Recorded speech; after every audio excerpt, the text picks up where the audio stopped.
Welcome to Mr. Funny Orc! What's funny in your culture? And what's your favorite three?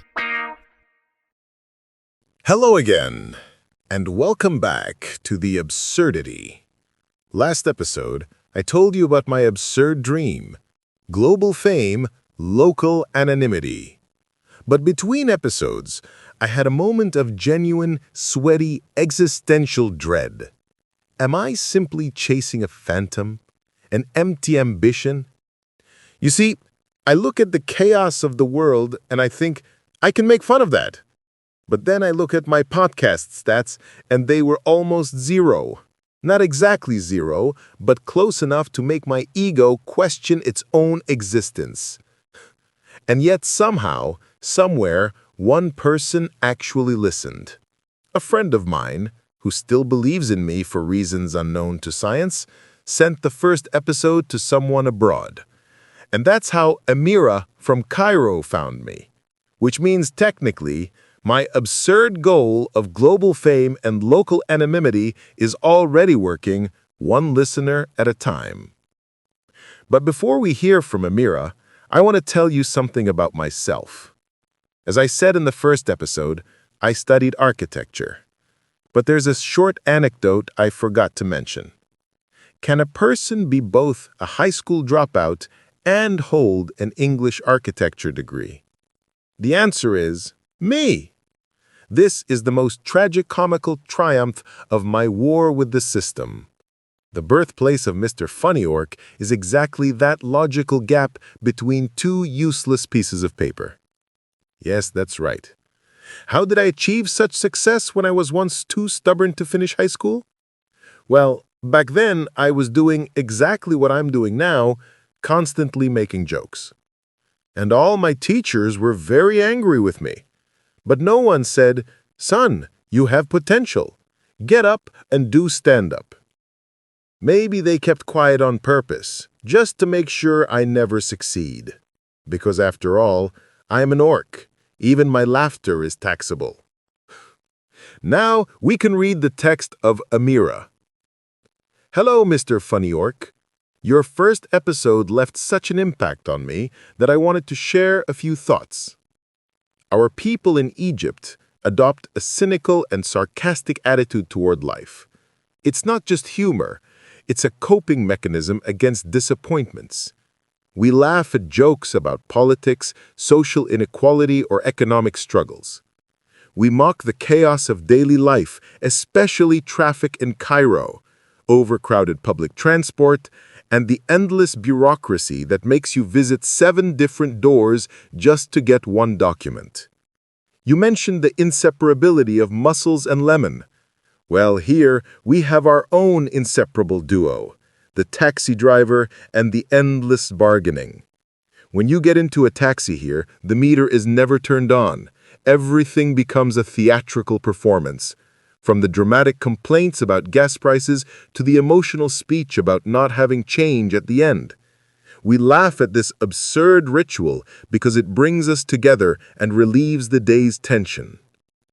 As for the 3 characters that represent me, Dwight Schrute, Fleabag, and Tyrion Lannister, each of them mirrors the irony, contradiction, and chaos that I see in myself.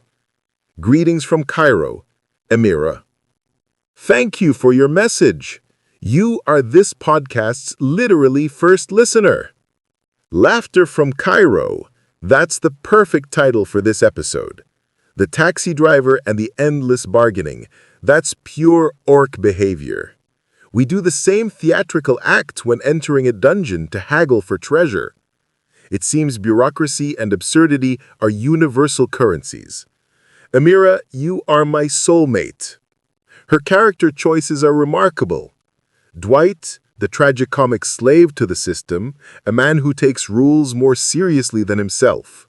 Fleabag, the honest anarchist, who breaks the fourth wall to confess her chaos to us. And Tyrion, the dwarf whose intelligence is his sword, the author of the Book of Sarcasm. This is not a list. This is a laughter manifesto. Now, let's analyze this manifesto the way only an orc and an AI can.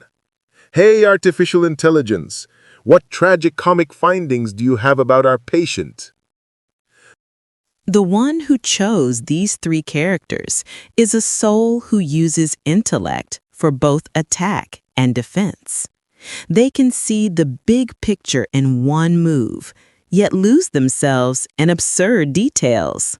They are brutally honest and yet tragically seeking approval, appearing tough and strange on the outside while secretly craving a little respect, a little love, and a lot of cynical laughter.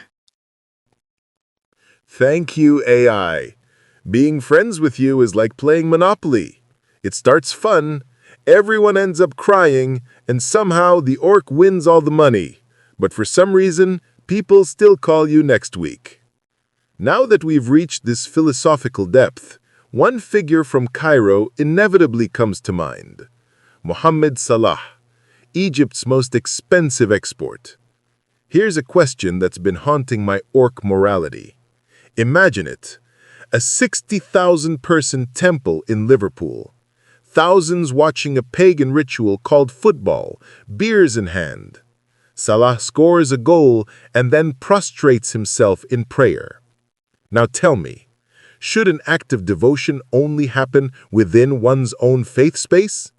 Or is it a greater rebellion to turn a commercial celebration into a moment of silent faith in front of 60,000 strangers? Is that funny? Is it ironic? Or is it just an absurd display of human loneliness? Come back with your thoughts. And in the meantime, I'll prepare an orc guide on how to bargain in Cairo traffic. We've learned that Egypt finds its humor in chaos, just like Turkey. And we've learned that Amira, like me, is a beautiful, unstable mix of pure heart and destructive potential. But I need more. I need your chaos. Tell me what makes people laugh where you are. Is it bureaucracy, awkward dating, existential dread disguised as memes? Send me your 3 favorite movie or TV show characters. And please don't explain. Once you explain, the magic disappears. Let me and the AI do the mocking. I'm Mr. Funny Orc. Thank you for listening, and thank you, Amira, for starting this whole glorious mess.